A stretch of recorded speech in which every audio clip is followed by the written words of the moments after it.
আমাদের নেতৃবৃন্দকে ফাঁসিতে ঝুলিয়েছে। We are proud of them. তাদেরকে নিয়ে অনেক ষড়যন্ত্র করেছে মুখ দিয়ে একটা কথা বের করার জন্য। আলহামদুলিল্লাহ তারা কারো কাছে মাথা নত করেননি। আমাকে নিলে একটু বেশি আদর করতো, দীর্ঘ সময় রাখতো। জোট হয়েছে বিএনপির সাথে, এর বাইরে কারো সাথে এর আগে আমাদের জোট ছিল না। যদি বলা হয় এটা 1 থেকে 100 পর্যন্ত পুরাটা মিথ্যা। এ পর্যায়ে বক্তব্য রাখবেন মাননীয় বিরোধী দলীয় নেতা ডাক্তার মোহাম্মদ শফিকুর রহমান। আপনার সময় 8 মিনিট। ধন্যবাদ আপনাকে।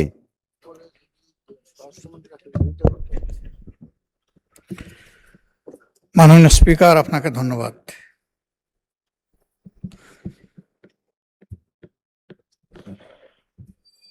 সরকারি দলের পক্ষ থেকে না, আমাকে না দিলেও চলবে সময়।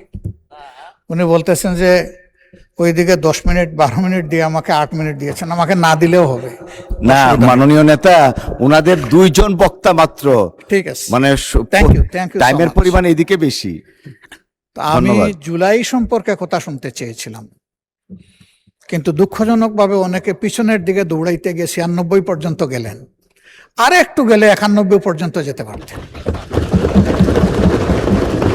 96তে থেমে গেলেন কেন? 96 এর ব্যাখ্যা দিয়েছেন চমৎকার ভাবে, যে 96 একসাথে আমরা জোট করি নাই, জোট হয়েছে বিএনপির সাথে, এর বাইরে কারো সাথে এর আগে আমাদের জোট ছিল না। যদি বলা হয় এটা 1 থেকে 100 পর্যন্ত পুরাটা মিথ্যা।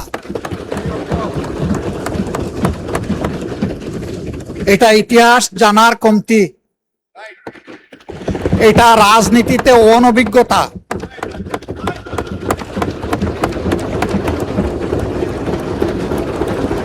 মন্ত্রিপরিষদের সম্মানিত সদস্যবৃন্দ যখন কথা বলবেন, সঙ্গত কারণেই আমরা অথেন্টিক বক্তব্য শুনতে চাই। 96 কেন হয়েছিল সেই কথা আজকে আমি যাব না, তাহলে আমিও 96 দিকে দৌড়াবো। সে কথা সুযোগ পেলে এই হাউসে আরেকদিন বলবো ইনশাআল্লাহ।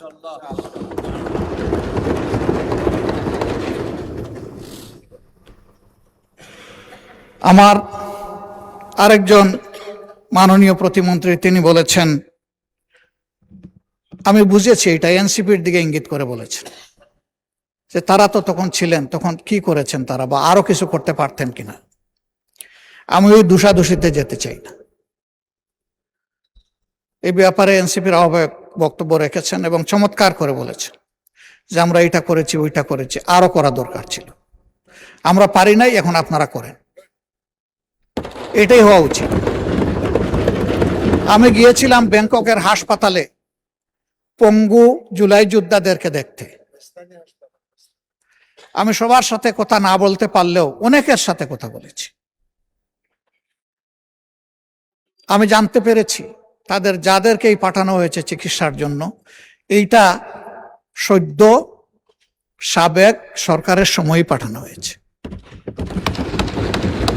কিন্তু এখনো আমাদের কাছেও আসে, আমার বিশ্বাস সরকারি দলের নেতৃবৃন্দের কাছেও যায়। বহু আহত পঙ্গু যোদ্ধা চিকিৎসার জন্য এখন দাঁড়ে দাঁড়ে ঘোরায়। আমার অনুরোধ, সরকার যেন তাদের দিকে দৃষ্টি দেয়। ওই দোষারোপের রাজনীতিতে যাওয়ার দরকার নেই, দায়িত্ব পালন হোক, শান্তি পাব।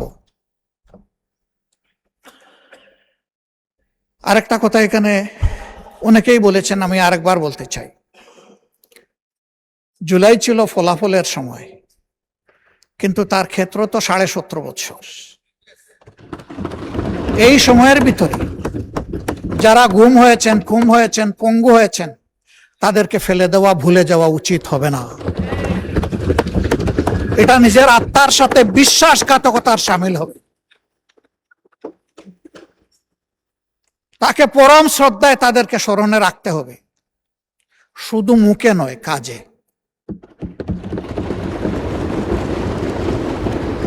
অন্তর্বর্তীকালীন সরকার জুলাইকে বিবেচনায় নিয়ে কিছু লোককে, কিছু পরিবারকে পাশে দাঁড়ানোর সিদ্ধান্ত নিয়েছে। আমি আগেও বলেছি, এখনো অনুরোধ করব, যাদের তিলে তিলে স্যাক্রিফাইসের কারণে এই জুলাই সফল হয়েছিল, তাদের জন্য অনুরূপ সমান ব্যবস্থা করা হোক। এতে যদি এখানকার সংসদ সদস্যদের তাদের কোনো ফ্যাসিলিটি কার্টেল করে ওইটা করতে হয়, আমি প্রথমে আমারটা অফার করছি। যাদের কারণে আজকের এই সংসদ, তাদের প্রতি আমাদের অবশ্যই দায়বদ্ধতা রয়েছে। এ দায় পরিশোধ করতেই হবে, এর কোনো বিকল্প নেই। শুধু জুলাইয়ের পঙ্গু নয়, সেই সময়ের পঙ্গুরা, আহতরা, গুলিবিদ্ধরা, যারা এখনো পিলেট আর বুলেট নিজের বডিতে নিয়ে তারা ঘুরাচ্ছেন, দিনরাত যন্ত্রণায় কাতরাচ্ছেন, কারো ঘাড়ে, কারো কোমরে, কারো বুকে, এগুলা সাক্ষী আমরা সবাই। তাদের প্রতি আমাদেরকে অ্যাটেনশন দিতে হবে। তাহলে আগামীতে এই দেশে বেশি বেশি করে বীর জন্ম নেবে ইনশাআল্লাহ।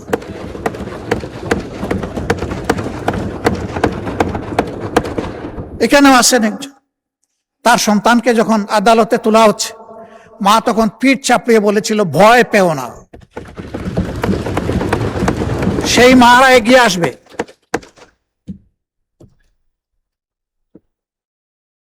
কিন্তু আমরা যদি বিস্মৃত হয়ে যাই, তাদেরকে যদি আমরা ফেলে দেই, তাহলে এটা হবে না। আমি দুইটা প্রতিষ্ঠানের প্রতি মাননীয় প্রধানমন্ত্রীর একান্ত উদ্যোগ কামনা করছি। একটা হলো, মেহেরবানি করে এই জুলাই জাদুঘরটা খুলে দেন। যদি কিছু কাজ বাকিও থাকে তাও খুলে দেন। এই রিনোভেশন, এডিশন, ডিডাকশন, এটা কন্টিনিউয়াস প্রসেস, এটা চলতে থাকুক, কিন্তু জুলাই জাদুঘরটা খুলে দেন। আপনি উদ্বোধন করবেন, আমাদেরকে দাওয়াত দিলে আমরাও আপনার পাশে থাকবো। জুলাই ফাউন্ডেশন, এটা জুলাই যোদ্ধাদেরকে সাপোর্ট দেওয়ার জন্য, সম্মান দেখানোর জন্য একটা ফাউন্ডেশন হয়েছে। আমি ব্যতীত শুনে, যদি এটা সঠিক হয়ে থাকে, এই ফাউন্ডেশনের কর্মচারী কর্মকর্তারা গত 5 মাস ধরে তারা কোনো বেতন পান না। আমি এটা জানি না ভাই, আমি যেটা জানি না সেটা আমি বলবো কিভাবে ভাই। আমার একান্ত অনুরোধ, সরকার এই প্রতিষ্ঠানটাকে যেন আরো প্রাণবন্ত করে তোলে। ওই একই, এখানেও বীর জন্ম নিবে বেশি করে ইনশাআল্লাহ। এরপরে আমার অনুরোধ, যাদের বিচারের কথা বলা হয়েছে, তাদের বিচারে কেউ যদি গড়িমসি করে, হাসরের দিন আমি তাদের বিরুদ্ধে বাদী হব। এখানে আমি যে মুখগুলা দেখতে পাচ্ছি, অনেকে একসাথে আমরা জেলে ছিলাম, আমাকে নিলে একটু বেশি আদর করত, দীর্ঘ সময় রাখত, সহজে ছাড়তো না আমাকে। আমার বন্ধুরা অনেকে আমার পরে যেত, আগে চলে আসতো। তা আমাকে বেশি সময় কেন রাখতো, এটা তারা ভালো জানে। তবে আমরা যারা জেলে বন্দী ছিলাম, শরীরটা জেলের ভিতরে ছিল, মনটা আমাদের বাইরে ছিল। এই জুলাই যোদ্ধাদের পাশাপাশি 17 বছরে জি, ওনার টাইম এক্সটেনশন।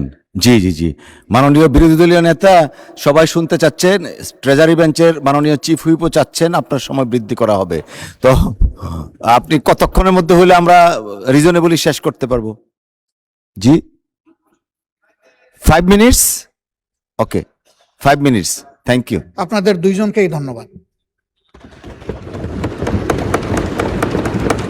বিচারের ব্যাপারে কোনো গড়িমসি এই জাতি আসলেই সহ্য করবে না। এই ট্রমা বহন করার শক্তি এই জাতির নাই। বিচার হতেই হবে। তবে অবশ্যই এটাও বলবো, কারো উপর যেন অবিচার করা না হয়। বিচারটা যেন ন্যায় বিচারই হয়। আমাদের নেতৃবৃন্দকে ফাঁসিতে ঝুলিয়েছে, we are proud of them.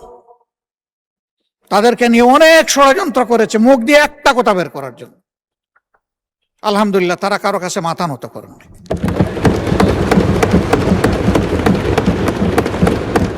ফাঁসির তক্তার উপর দাঁড়িয়ে তারা বিজয়ের গান শুনিয়ে গেছেন আমাদেরকে।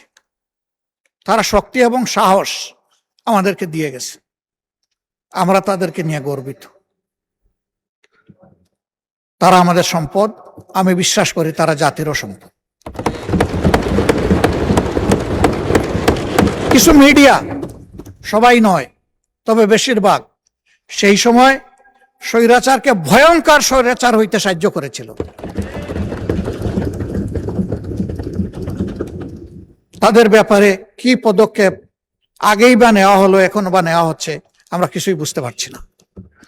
বরঞ্চ তারা এখন আবার পানি গুলা করার জন্য ময়দানে নেমে পড়েছে।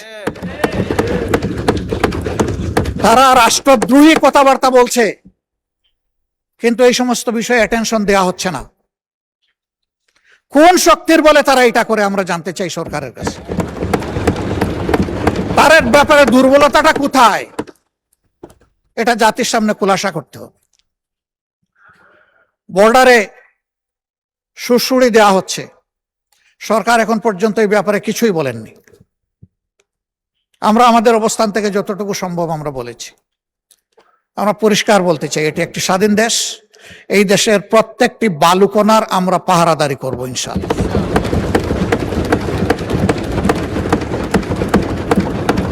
আমরা বলতে আমি বিরোধী দল মিন করছি না, আমরা বলতে এই পুরা হাউস এবং 18 কোটি মানুষকে মিন করছি।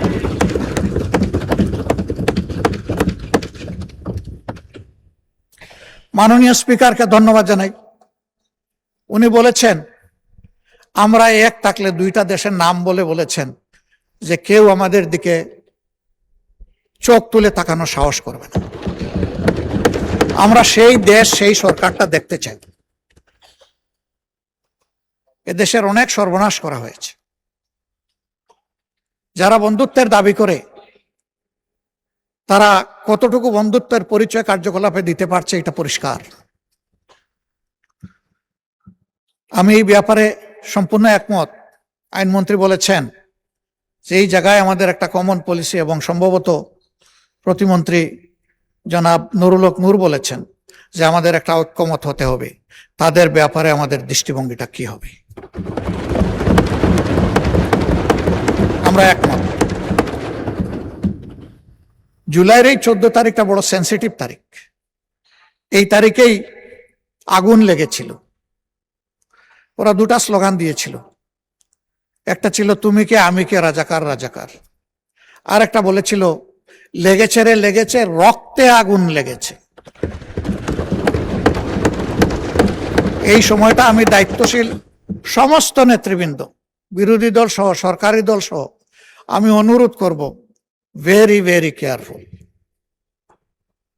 আমি ধন্যবাদ জানাই মাননীয় শিক্ষামন্ত্রীকে, তিনি একটা দুঃখ প্রকাশ করেছেন তার একটা মন্তব্যের জন্য। আসলে তিনি দুঃখ প্রকাশ করেছেন, এই জন্য এখানে আর বলার কিছু নেই। কিন্তু এটা শুনে আমার মোটেই ভালো লাগেনি। এটা যে সেন্সেই তিনি বলে থাকেন না কেন, আমাদের পর্যায় থেকে এইরকম কোনো মন্তব্য হওয়া উচিত নয়। এটা আমাদের অনেক কেয়ারফুল হওয়া উচিত দায়িত্বশীলতার জায়গা থেকে। মাননীয় স্পিকার, শেষমেশ আমি অনুরোধ করব, জুলাই এসেছিল একটা পরিবর্তনের জন্য, একটা নিউ ডাইমেনশন নেশন বিল্ড আপের জন্য। এর জন্যই কনসেনসাস পরিষদে দীর্ঘ আলোচনা করে কিছু রিকমেন্ডেশন তৈরি করা হয়েছিল। এই জন্যই একটা গণভোট অনুষ্ঠিত হয়েছিল। সেই গণভোটে জনগণ হায়ের পক্ষে, সংস্কারের পক্ষে রায় দিয়েছিল। কি এখানে হয়ে গেল আমরা ঠিক বুঝতে পারি নাই। বারবার বলা হচ্ছে এখানে প্রতারণা করা হয়েছে। কে করলো? এই ডায়ালগে তো সবাই। যে একটু মাইকটা দেন, কন্টিনিউ করেন একটু প্লিজ। এই জন্য আমি অনুরোধ করব যে মেহরবানি করে এই বিষয়টাকে তারা অবশ্যই ইতিবাচক বিবেচনায় নেবেন। দেশ এবং জাতি সকলের জন্য ভালো হবে। মানুষ তাদের ভোটের মূল্যায়নটা দেখলে গণতন্ত্রের প্রতি তাদের শ্রদ্ধাবোধ এবং সমর্থন বৃদ্ধি পাবে। অন্যথায় গণতান্ত্রিক প্রতিষ্ঠান মারাত্মক হুমকি এবং ঝুঁকির মুখে পড়বে। মাননীয় স্পিকার, আপনাকে ধন্যবাদ আমাকে দুইবার সময় বাড়িয়ে কথা বলার সুযোগ দেওয়ার জন্য। আসসালামু আলাইকুম ওয়া রাহমাতুল্লাহ। ধন্যবাদ মাননীয় বিরোধী দলীয় নেতা